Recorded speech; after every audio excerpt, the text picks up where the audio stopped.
A privacy breach in very general terms is basically a breach of any private data. This can be name, address, date of birth, social security number, buying habits, anything like that. You'd be amazed at the number of things that can be considered a privacy breach. Now, when we're talking about number of records, as a side note, one person is generally a record. So though you can have many, many things that will be part of could be part of a breach, generally one person would represent that. So it's either been breached or it's not. So when we talk about privacy breaches, we talk about what kind of costs can be incurred when responding to a privacy breach. So this is where it can get really, really pricey. We have to set up a call center following the breach. These are state mandated guidelines and rules. Okay, they're done by state, gives you how long, how it has to be done.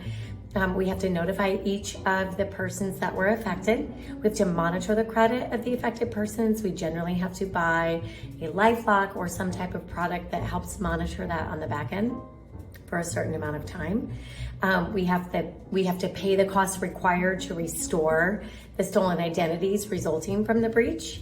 We have to pay actual losses attained and sustained during the theft of that breach. So whether they use credit cards, use personal data to obtain credit, things like that, we have to pay those actual losses. Of course, we have to hire computer security or forensics teams. Those can run anywhere from $500 to $1,000 an hour. It's very specialized. It takes a lot of work.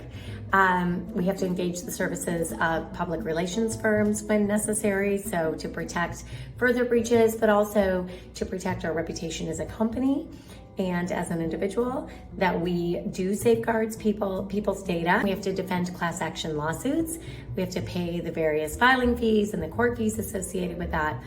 We also have to hire so-called breach coaches, which are typically an attorney that will then train staff in the future how to go through the entire process of responding to a breach and mitigate any future breaches. So all of this is part of just that one section of a cyber policy.